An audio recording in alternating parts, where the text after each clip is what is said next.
Bismillahirrahmanirrahim. Alhamdulillahilladzi anzala sakinati fi qulubil mu'minin.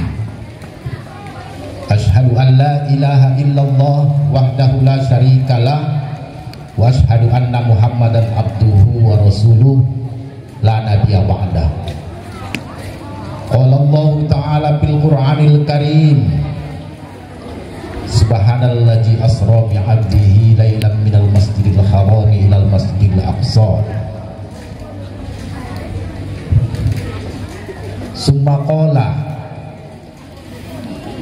innas salata kanat 'alal mu'minina kitaban mawquta.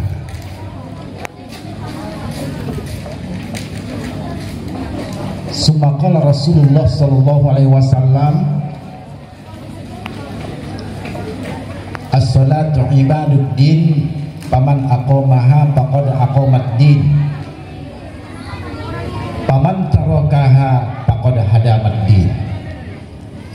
Shadaqallahul azim wa sadaqar rasulun nabiyul karim wa nahnu ala dzalika minasyahidin wasyakirin walhamdulillahi rabbil alamin.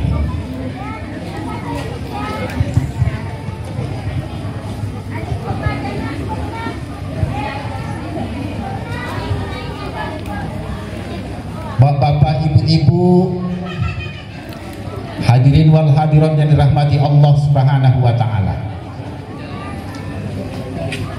Jam 8 kita mulai acara sampai hari ini jam 10 lewat. Tanpa terasa tampilan demi tampilan kita saksikan bersama, luar biasa. Penampilan yang telah kita saksikan tadi merupakan penampilan yang luar biasa, jenius. Mulai dari hadrohnya pembukaan tadi ya, pembukaan protokol yang luar biasa. Ini sudah milenial betul. Kemudian hadrohnya udah kelas pusat ini. Kemudian tadi penceramah 3 bahasa, luar biasa. Seolah-olah pada hari ini intisari daripada memperingati Isra Mi'raj ini sudah kita dapatkan. Pidato 3 bahasa tadi telah memberikan pelajaran kepada kita bahwa tentang hakikat kehidupan dunia. Begitu juga pidato bahasa Arabnya mengingatkan kita tentang ibadah sholat. Begitu juga bahasa Inggrisnya, luar biasa. Memang sungguh luar biasa. Sesuai dengan judul, penuh dengan karakter di era digital. Ini sudah termasuk milenial. Jadi mudah-mudahan Allah Subhanahu wa taala kiranya menjadikan anak kita ini istiqomah sampai akhir hayatnya. Amin ya rabbal alamin. Baiklah, kita akan tabyin di siang hari ini sejak awal acara sampai akhirnya nanti. Mudah-mudahan nanti tabyinnya bisa kita ambil samroh ataupun hasil ya. Semoga Allah membimbing kita sampai selesai acara ini. Baiklah, sebelum saya mulai tabyin ini, saya ingin berpantun karena dari tadi belum ada pantun. Jadi tanah Melayu identik dengan pantun. Boleh ibu-ibu berpantun kita dulu ya. Ada burung di atas dahan, dahannya ada di pohon beringin. Saya ucapkan salam pembukaan kepada hadirin sekalian. Assalamualaikum warahmatullahi wabarakatuh.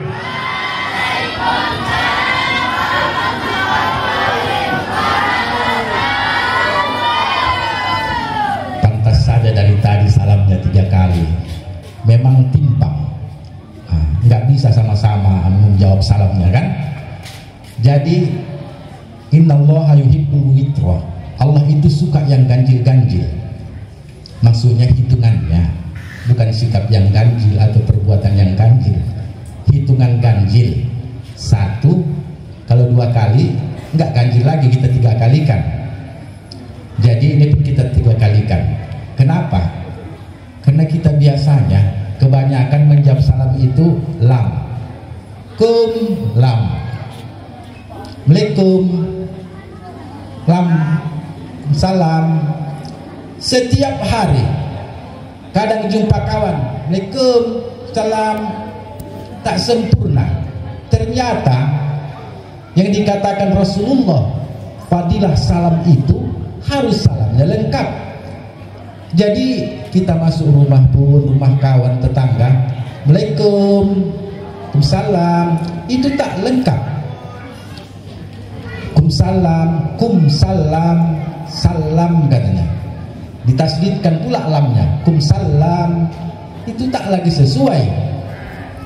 Jadi ketika acara-acara inilah bisa kita sempurnakan salam. Jadi tak salah banyak-banyak kita mengucapkan salam pada hari ini. Tapi sebelumnya saya berpantun dulu.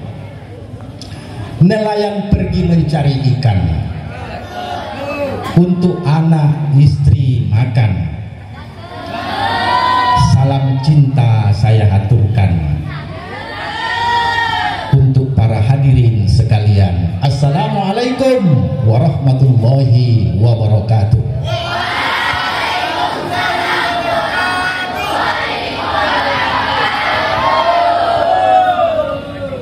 Jadi tadi janjinya kita 3 kalikan supaya sempurna salamnya. Karena dari tadi sejak pembukaan 3 kali kan, jadi kita 3 kalikan. Tapi sebelumnya saya berpantun lagi. Air beriak tanda tak dalam, air tenang seperti berlian.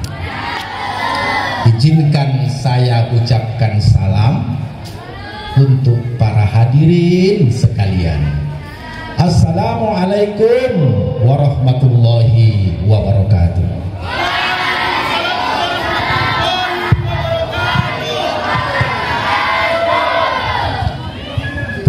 Syukur kita panjatkan kepada Allah Subhanahu wa taala, di mana siang hari ini atas berkat rahmat dan ridhonya kita masih bisa berkumpul bersama-sama keluarga besar Pondok Pesantren Al-Hikmah Darussalam dalam rangka ubudiyah, ya. Ini yang dikatakan bid'ah hasanah. Ini nggak pernah dikerjakan Rasulullah, bid'ah ini, Bu. Acara kita ini bid'ah, ya. Tapi bid'ah hasanah. Yang tidak pernah dikerjakan Rasulullah, tetapi kebaikan. Karena Rasul ada melanjutkan hadisnya tentang menjawab hadis yang pertama. Barang siapa yang memperbuat suatu kebaikan, maka baginya pahala sesuai dengan perbuatan kebaikan tersebut. Ini maknanya. Jadi apapun yang kita buat ini untuk kebaikan, menambah keimanan kita kepada Allah, menambah semangat kita yang beragama Islam itu. Ada hari-hari besar perkumpulan, maka ini termasuk suatu kebaikan yang luar biasa. Mudah-mudahan Allah memberikan ganjaran pahala kepada kita semua. Amin ya rabbal alamin. Bapak Ibu yang dirahmati Allah Subhanahu wa taala, segala nikmat dan karunia yang diberikan Allah kepada kita hari ini, pertama wajib kita syukuri. Karena kata Allah, kalau disyukuri akan bertambah, kalau tidak disyukuri akan hilang. Jadi kita syukuri. Bagaimana cara mensyukurinya? Kita isi, kita bersenang, kita ikhlas, kita rela semuanya mengadakan acara ini, walaupun diterpa panas, ya, walaupun di kasih waktu untuk duduk sementara. Semoga dengan rasa syukur itu Allah semakin menambah waktu, menambah suasana kita nanti akan lebih baik lagi pada masa-masa yang akan datang. Salam dan salam kita sampaikan pula kepada junjungan kita Nabi besar Muhammad sallallahu alaihi wasallam. Allahumma shalli wa sallim wa barik ala sayyidina Muhammad wa ala alihi wa sahbihi ajmain. Salawat ini bermacam banyak sekali salawat. Kenapa dalam masa Nabi dulu banyak bermacam-macam cara salawatnya sahabat. Kalau Nabi mengatakan Allahumma shalli ala Muhammad wa ala ali Muhammad, tapi Nabi banyak membuat. Apakah dilarang Nabi? Tidak. Bahkan Nabi memuji. Ya, Allahumma sholli wa sallim wa barik ala sayyidina Muhammad wa ala alihi wa sahbihi ajma'in.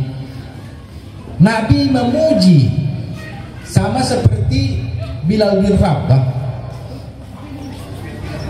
Ada satu solat yang tidak pernah dikerjakan Nabi, tapi dipuji oleh Nabi, yaitu solatnya Bilal bin Rabah.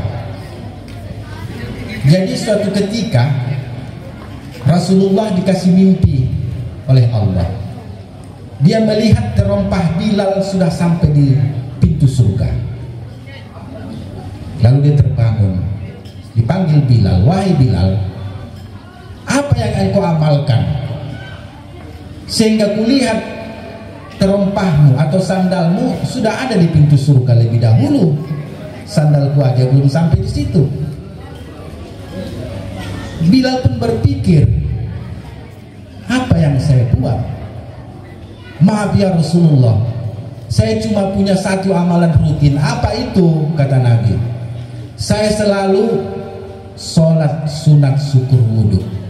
Setiap selesai wudhu, saya sholat ya Rasulullah, mensyukuri atas wudhu yang telah saya laksanakan. Oh, tak pernah dianjurkan Nabi. Maka disunnahkan Rasulullah, kerjakanlah seperti apa yang dikerjakan Bilal. Itu merupakan salah satu sunnah. Siap wudhu kita sholat 2 rakaat dulu. Sholli sunnata syukri wudu'i rakaat ini lillahi ta'ala Allahu Akbar. Duluan sandal kita sampai di pintu surga. Seperti Bilal bin Rabah. Jadi banyak-banyak kita bersalawat supaya tadinya semakin cinta kita kepada Rasulullah, dan mudah-mudahan syafaatnya kelak menyambut kita di yaumil mahsyar. Amin ya rabbal alamin. Bapak Ibu, anak-anak kami sekalian, karena tadinya intisari semuanya sudah kita dapatkan, memang sudah diutarakan oleh anak-anak kita semua. Hari ini kita tabyin ataupun memberikan penjelasan sedikit tentang tema daripada acara ini, memperingati Isra Mi'raj Nabi Muhammad Sallallahu Alaihi Wasallam dengan tema cara menjadi generasi yang hebat dan penuh dengan karakter di era digital bagi kaum milenial. Kalau kita tengok dari temanya ini udah disertasi S2 ini. Memang luar biasa ini ya. Cara menjadi generasi yang hebat. Terinspirasi saya tadi tentang kalimat hebat. Ingat saya apa kata Rasulullah, al-adabu fawqal ilmi, pamar rogiba minal adabi nujiat minhu haibatul Islam. Adab itu lebih tinggi nilainya daripada ilmu. Maka barang siapa enggan ataupun tidak menghiraukan adab, maka dicabut dari batinnya kehebatan Islam. Maka dicabut Allah dari batinnya kehebatan Islam, kehebatan iman. Jadi sekarang kan Departemen Agama Republik Indonesia menyatakan bahwa madrasah hebat, ya, madrasah hebat.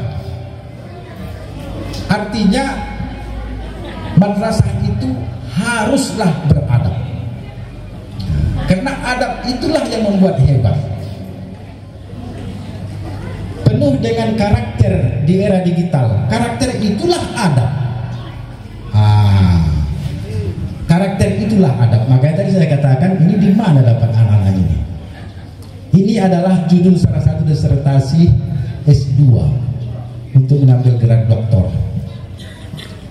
Karakter itulah adab. Bagaimana menciptakan manusia itu supaya bernilai sakil, berisi artinya ya. Sakil itu berisi. Ada di dalam dirinya karakter, ada adab di dalam dirinya. Jangan kita mengira adab itu pengetahuan yang sepele. Banyak doktor-doktor bidang pendidikan menyelesaikan tentang adab. Hanya adab judulnya. Jadi adab ini banyak, Bapak Ibu. Tinggal makan aja. Anak-anak kami sekalian, ya, adab itu banyak. Bukan hanya sopan santun, bukan.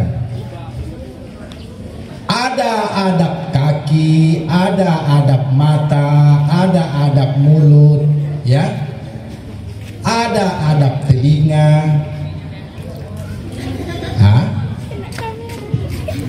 Ada adab hati, ada adab pikir. Semuanya ada adab. Adab itu bisa juga diartikan dengan etika ataupun moral.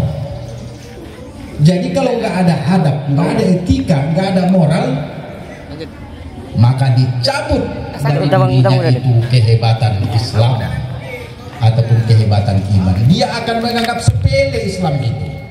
Dia akan anggap sepele iman itu, sehingga bisa dijualnya, bisa digadaikannya dengan menggantikan dunia, diperjualbelikannya dengan dunia.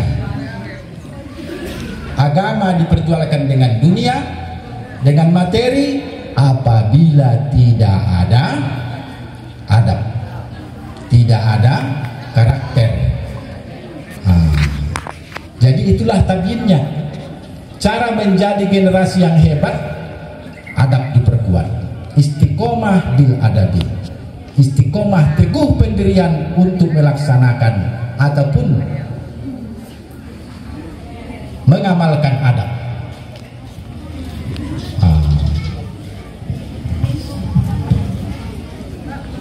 Penuh dengan karakter di era digital, penuh dengan akhlak yang baik, kemampuan yang jenius luar biasa di era digital bagi kaum milenial. Di era digital inilah sekarang ini semuanya serba komputer. Kaum milenial itu anak-anak kami sekalian lah, kita ini termasuk kaum milenial, ya. Kaum milenial itu di penghujung, ya, di tengah menjelang ujung daripada digital. Jadi kalau kita guru-guruin di tengah, kelak anak-anak kita nanti di ujung. Sekarang sudah kita lihat milenialnya, bagaimana kancah anak bangsa ini untuk merespon kehidupan berbangsa dan bernegara. Apalagi kita lihat sekarang ini umur 35 tahun, ya, bisa menjadi wakil presiden. Siapa itu? Gibran, ya. Jadi sekarang kita memiliki wakil presiden berumur 35 tahun. Dia memiliki jiwa yang milenial. Tapi apabila tidak disertai dengan adab, maka disinilah kehancurannya nanti. Sebab itu kepada anak kami sekalian, kuncinya istiqomah bil adabi, teguh pendirian untuk melakukan ataupun melaksanakan adab. pengetahuan sudah ada, mudah didapatkan, bahkan dari YouTube, dari TikTok, dari Google bisa kita dapatkan pengetahuan. Buku-buku semua sudah beredar di mana-mana, mudah kita cari untuk mendapatkan pengetahuan. Seperti anak tadi Agung ya, itu luar biasa. Itu kalau dulu itu khalifah, sudah mursyid, ilmu mursyid itu. Tapi apa yang diperlukan itu sekarang adalah adab. Bagaimana adab belajar, bagaimana adab di asrama, adab berteman, bagaimana adab berorang tua, bagaimana adab kepada pemimpin, bagaimana adab hati bertuhan. Anak-anak kami sekalian ya, agama ini jangan di lidah kita saja, jangan seremonial, karena agama ini sudah ada sebelum kita lahir, bukan yang kita buat. Allah yang membuat agama ini untuk kita. Kita lahir disambut oleh agama ya, dan kita mati juga diantar oleh agama itu. Jadi sebab itu jangan kita jadikan agama ini seremonial. Harus ada etika, harus ada adab di dalamnya. Karena al-adabu fauqal ilmi. Nilai adab itu lebih tinggi daripada pengetahuan. Bapak Ibu yang dirahmati Allah Subhanahu wa taala, Maha suci Allah yang telah memperjalankan hambanya yaitu Nabi Muhammad sallallahu alaihi wasallam dari Masjidil Haram ke Masjidil Aqsa. Masjidil Haram ke Masjidil Aqsa kalau sekarang naik pesawat bisa mencapai, kalau sekarang pesawat 4 jaman lah, 4 jam. Kalau dulu zaman Rasulullah naik unta itu 6 bulan. 6 bulan.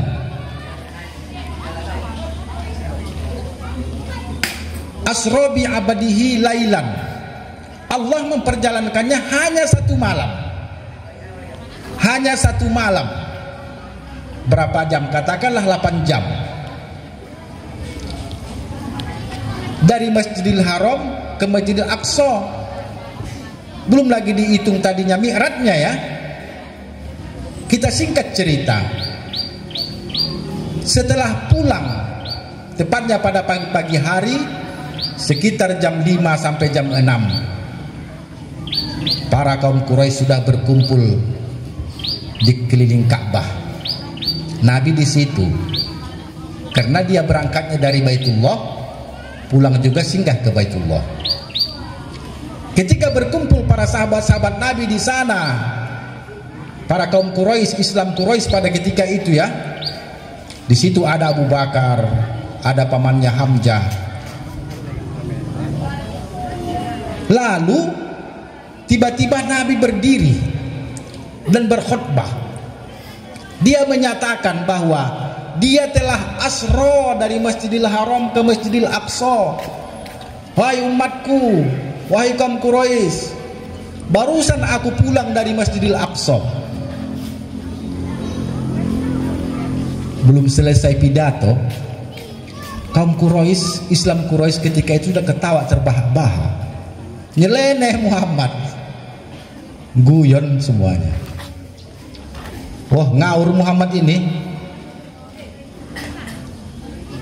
Siapa yang tidak heran? Orang Muhammad cerita, aku baru pulang dari Masjidil Aqsa. Padahal semalam sore banyak melihat Nabi masih di tepi Ka'bah itu, duduk di pinggir Ka'bah. Tiba-tiba paginya dikatakannya dia pulang dari Masjidil Aqsa. Diketawai sama kaum Quraisy. Masya Allah, Nabi. Kenapa diketawai? Ketika itu kan Nabi ayamul hasnah, ayamul husni ya, hari-hari kesedihan. Bapak Ibu yang dirahmati Allah, hari-hari kesedihan Nabi ketika itu. Istrinya meninggal, pamannya Hamzah meninggal, pamannya Abu Thalib meninggal. Pamannya ini membela dia, menjaga dia, membantu dia untuk menyebarkan agama Islam. Pada meninggal semuanya. Istri yang dicintainya, dikasihinya, teman berjuang dari awal, meninggal. Ayyamul hasnah, hari-hari kesedihan Nabi ketika itu. Sampai orang biarkan aja, dia kan Nabi, dia Rasul. Orang nggak sanggup berikan nasihat kan, udah dibiarin aja. Memang pada ketika itu sahabat Nabi juga merasa turut berduka cita lah, para sahabat Nabi, para kaum Islam Quraisy pada ketika itu. Sedih ya Muhammad ya, pamannya meninggal, istrinya meninggal. Sedih kali Nabi. Tiba-tiba nyeleneh omongannya. Udah mimpi Muhammad ini, karena sedihnya itu. Kasihan juga ya, saking sedihnya sampai termimpi-mimpi dia, kata kaum Quraisy. Nggak percaya mereka itu. Kita lah sekarang ini misalnya, seandainya kita ketika itu hidup, Nabi berdakwah bahwasanya dia berjalan, dibilangnya misalnya kan, baru kita tengok dia tadi pagi, tiba-tiba dibilang dia pulang dari Mekah atau dari mana lah katakan kan, aku baru pernah dari Mekah, nyeleneh, pasti kita bilang nyeleneh. Itulah awamnya ketika itu Islam Quraisy. Bagaimana perasaan Nabi? Dipandanginya satu-satu ibu, wajah orang yang menghina dia itu, ketawa, ketawa, ketawa. Betul, saya baru mi'raj, baru Isra Mi'raj. Oh Muhammad, walaupun sedih kau Muhammad, jangan pala kau mimpi, jangan pala kau berkata bohong. Ada yang bilang begitu.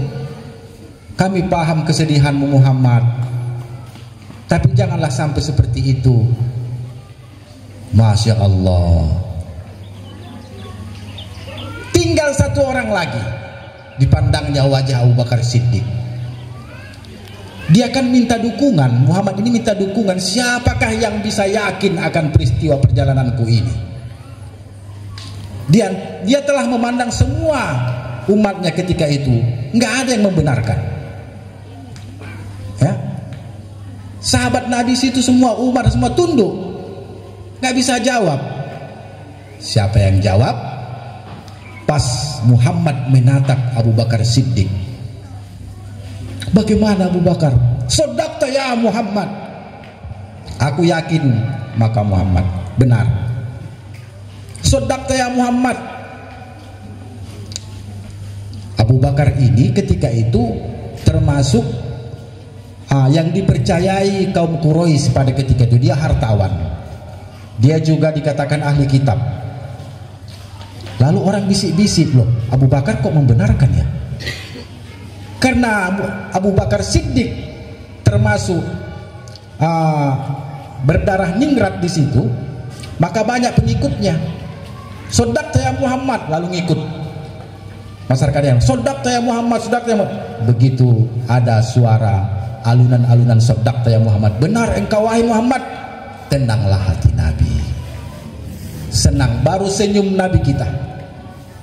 Sebelumnya uraian air mata berkeluaran dari mata Nabi. Perjuangannya berjalan dari Masjidil Haram ke Masjidil Aqsa sampai Mi'raj tidak bisa dipercaya oleh umatnya. Hanya Abu Bakar Siddiq yang bisa mempercayainya. Banyak yang menanya Abu Bakar, ya Abu Bakar Siddiq, kenapa engkau katakan seperti itu? Bagaimana kalau Allah menghendaki apapun bisa terjadi, katanya. Wah, inilah mulai turunlah ayat-ayat tentang iman ketika itu. Peristiwa Mi'raj, Isra Mi'raj ini terjadi di dalam tafsir Ibnu Katsir mengatakan bahwa 1,5 tahun sebelum hijrah. Maka disitulah turun ayat-ayat tentang tauhid, tentang kekuasaan Allah Subhanahu wa taala. Bapak Ibu yang dirahmati Allah Subhanahu wa taala, singkat daripada tabyin ini, bahwa Rasulullah SAW sampai ke mustawa mendapat perintah untuk melaksanakan ibadah sholat. Kenapa? Nabi itu ketika itu di tahun-tahun kesedihannya, obat Allah berikan. Apa obat itu? Sholat. Obat untuk memecahkan, menghilangkan kesedihan. Berarti sholat kita juga bisa melepaskan kesedihan.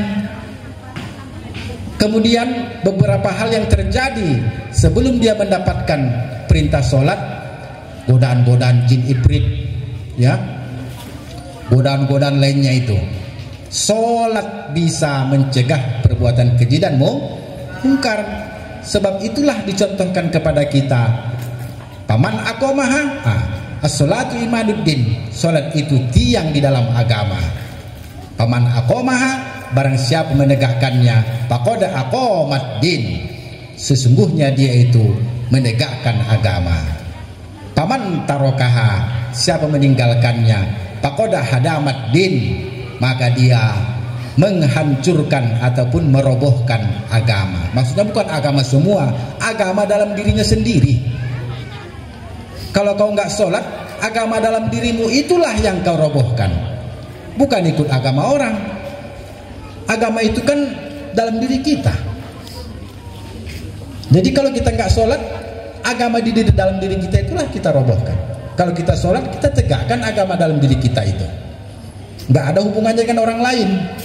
Karena ibadah sholat itu adalah ibadah yang fardu ain, diperdukan kepada masing-masing person kaum muslimin dan muslimat.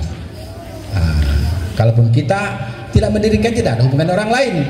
Kalau kita dirikan, tidak ada juga hubungannya dengan orang lain. Bapak Ibu yang dirahmati Allah Subhanahu wa taala, setelah diberikan perintah sholat 1,5 tahun, turunlah ayat-ayat tauhid tentang kekuasaan Allah Subhanahu wa taala. Mi'raj, ya, segala hal Allah tunjukkan tentang kekuasaannya supaya dipahami oleh kaum muslim muslimat. Termasuk walau anna Qur'anan suyirat bihil jibal, seandainya diambillah intisari Quran itu, suyirat bihil jibal, bisa menghancurkan gunung. Au qutti'at bihil ardu, bisa mempecah-pecahkan bumi ini. Au kullima bihil mauta, bahkan bisa berbicara orang yang sudah mati. Balillahil amru jami'a, ingat, hanya Allah lah tempat kembali urusan itu. Kalau Allah mau, apa saja bisa. Jangankan memi'rajkan Nabi itu, ya, banyak hal yang telah terjadi pada zaman Nabi Lut, pada zaman Nabi Nuh, pada zaman Nabi Musa. Bapak Ibu yang dirahmati Allah Subhanahu wa taala, ini menguji keimanan kita. Makanya kita harus memperdalam ketuhanan itu, supaya kita bisa yakin bahwasanya betul-betul apa itu sholat. As-sholatu mi'rajul mu'minin, sholat itu mi'rajnya orang beriman. Mi'raj, naik ke hadirat Allah Subhanahu wa taala, kehadirannya. Di kehadiran Allah, hadir Allah itu, ada Allah itu, sakil, berisi tubuh kita itu, nggak kosong. Allahu Akbar, berisi, ada Allah itu di situ, jangan kosong. Itu dikatakan sakil, berisi. Ibarat padi, kalau yang kosong itu ringan itu, kalau yang berisi itu bulat, dia keras. Gitulah kita tadi yang bertuhan itu, ada Tuhan itu dalam diri itu, maujud dia. Bapak Ibu yang dirahmati Allah Subhanahu wa taala, Rajab telah berlalu, maka masuk hari ini kita di bulan Sya'ban. Kata Nabi, Ar-Rajabu Sahrullah, Rajab itu adalah bulannya Allah. Wa Sa'ban syahri, Sa'ban itu adalah bulanku. Wa Ramadanu syahrul ummati, Ramadan itu adalah bulannya umatku. Jadi sekarang kita masuk dalam Sa'ban. Di bulannya Allah kita diuji tentang keimanan, tentang tauhid. Di bulan Sa'ban kita diuji tentang ibadah.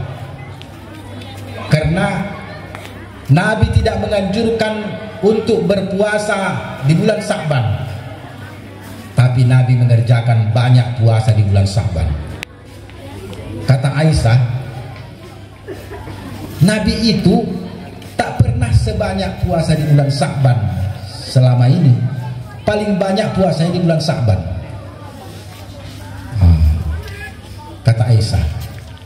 Jadi kalau kita hanya yang dianjurkan hanya puasa nisfu Sa'ban, pertengahan bulan Sa'ban. Kenapa? Kata Nabi, bulan Sa'ban ini adalah tempat pengampunan dosa. Makanya di bulan Sa'ban ini kita banyak, ada yang melakukan sedekah nasi, sedekah makan, sambil kita maaf-maafan, supaya tadinya diberikan kekuatan di bulan Ramadan untuk melaksanakan ibadah puasa. Bapak Ibu yang dirahmati Allah, anak-anak kami sekalian yang kami cintai, puasa disyariatkan pada tahun kedua Hijriah, pada hari Senin, sekitar 10 di bulan Sa'ban, 10 hari bulan Sa'ban, datang perintah puasa. Ya ayyuhalladzina amanu kutiba alaikumussyam kama kutiba alal ladzina min qablikum la'allakum tattaqun. Ayat ini turun di tahun kedua Hijrah, tepatnya pada hari Senin, sekitar 10 hari bulan Sa'ban sudah turun ayat ini. 10 hari bulan Sa'ban, masih ada waktu persiapan 20 hari lagi. Persiapan untuk melaksanakan puasa. Makanya selama 20 hari ini ada yang maaf-maafan, ada untuk menyediakan. Maka Sa'ban itu artinya, kenapa dikatakan Sa'ban? Sa'ban itu artinya mendaki. Karena ketika itu Muslim Quraisy di bulan Sa'ban mereka mencari titik-titik air, sumur gali, mencari titik air, menaik bukit, mencari titik-titik air supaya ada air digunakan untuk ibadah puasa. Kalau kita misalnya, inilah kita bersedekah, mandi bunga ya, panyir, segala macam lah kita lakukan di bulan Sa'ban ini. Nabi juga melaksanakan itu. Nanti setelah Ramadan kita sudah tenang, mempersiapkan bekal untuk melaksanakan puasa. Nah, jangan nanti di bulan puasa, disitulah kita cari nafkah dan sebagainya macam kan. Jadi kalau kita persiapkan 1 bulan penuh, kita khusus beribadah kepada Allah. Pekerjaan-pekerjaan yang berat kita hentikan ataupun kita selesaikan. Stok dana kita siapkan untuk melaksanakan ibadah puasa sebulan Ramadan. Bapak Ibu yang dirahmati Allah Subhanahu wa taala, anak-anak kami yang kami cintai.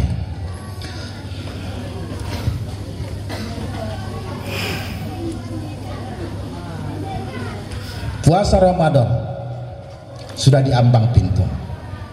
Kata Nabi, man fariha bidukhuli Ramadan harrama jasadahu anin niron. Siapa bergembira saja atas datangnya bulan Ramadan, menjelang datangnya Ramadan kita sudah bergembira, enggak mengeluh kita. Jangan mengeluh ya, datanglah Ramadan ini ya. Kita usahakan saat ini kita sudah bergembira datangnya Ramadan. Kita yang tahu hati kita ya, ada rasa gembira datangnya Ramadan itu. Itulah tandanya Allah haramkan jasad kita daripada neraka. Gembira saja atas datangnya Ramadan. Ini masih ada beberapa hari lagi Ramadan datang. Hanya bergembira saja, belum puasanya. rasa gembira itu dipandang oleh Allah Subhanahu wa taala. Jadi tandanya kalau kita sudah bergembira atas datangnya Ramadan, ingatlah, tanda-tanda kegembiraan itu akan Allah tunjukkan nanti di bulan Ramadan, bahwasanya kita sukses puasanya. Tapi kalau gundah gulana di hati kita menjelang datang Ramadan, lihatlah nanti bulan puasa 30 hari kita belum mendapatkan kesuksesan melaksanakan puasa.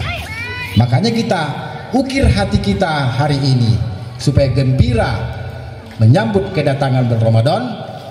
Ternyata kegembiraan itulah nanti yang memupuk kita mendukung kesuksesan puasa kita.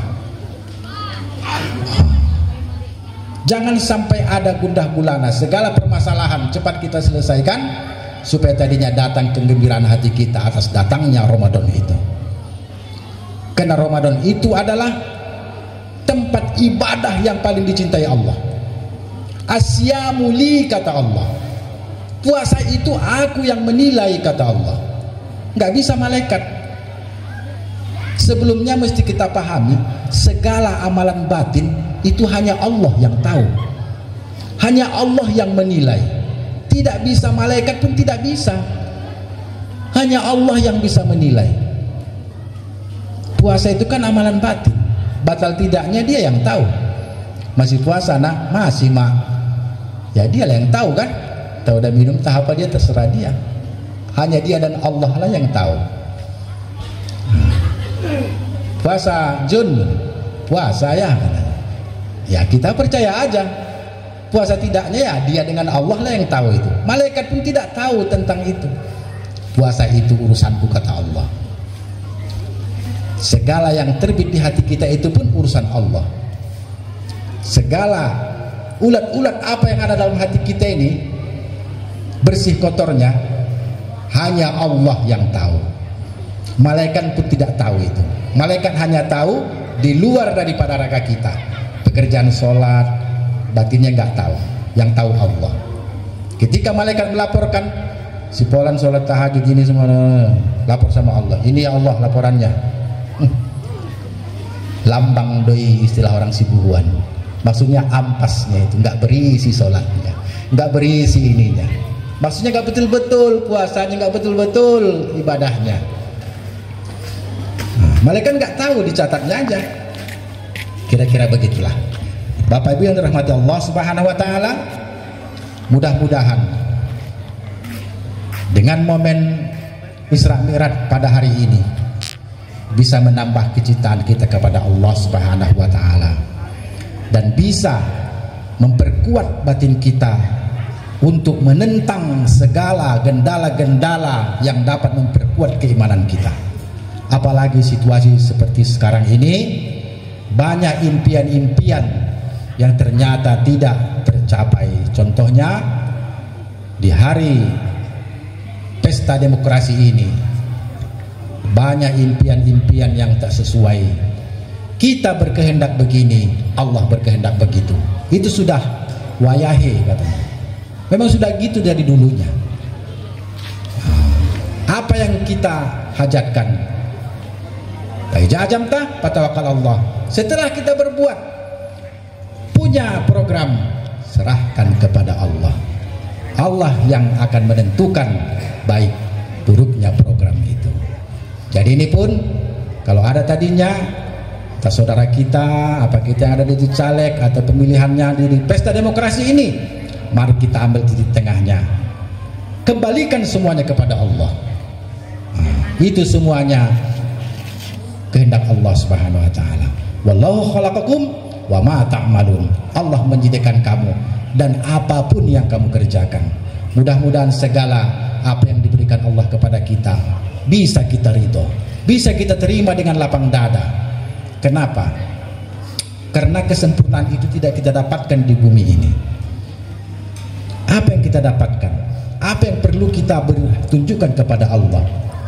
Yang perlu kita tunjukkan kepada Allah itu kerelaan hati kita untuk menerima apa yang diberikan Allah Subhanahu wa taala kepada kita. Hanya itu aja.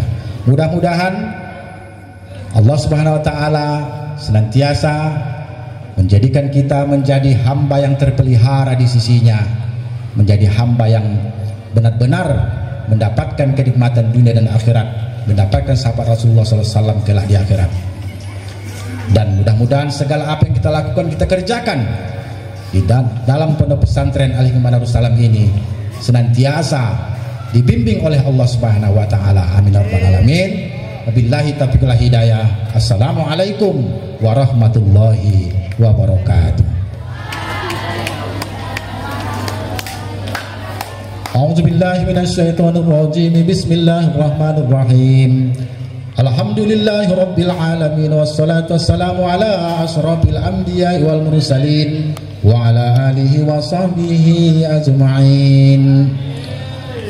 Allahumma salli wa sallim wa barik ala sayyidina Muhammadin fil awwalin wa salli wa sallim wa barik ala sayyidina Muhammadin fil akhirin wa salli wa sallim wa barik ala sayyidina Muhammadin fil nabiyyin wa salli wa sallim wa barik ala sayyidina Muhammadin fil mursalin wa salli wa sallim wa barik ala sayyidina Muhammadin fi waqti wahin wa salli wa sallim wa barik ala sayyidina Muhammadin fil mala'il a'la ila yaumiddin.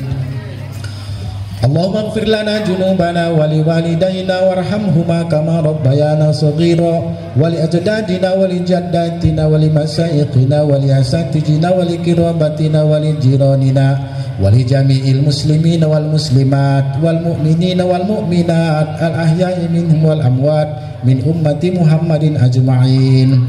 Allahumma nilir rahmat wal barakata was sihhata was salamah ala hadhil hadirin.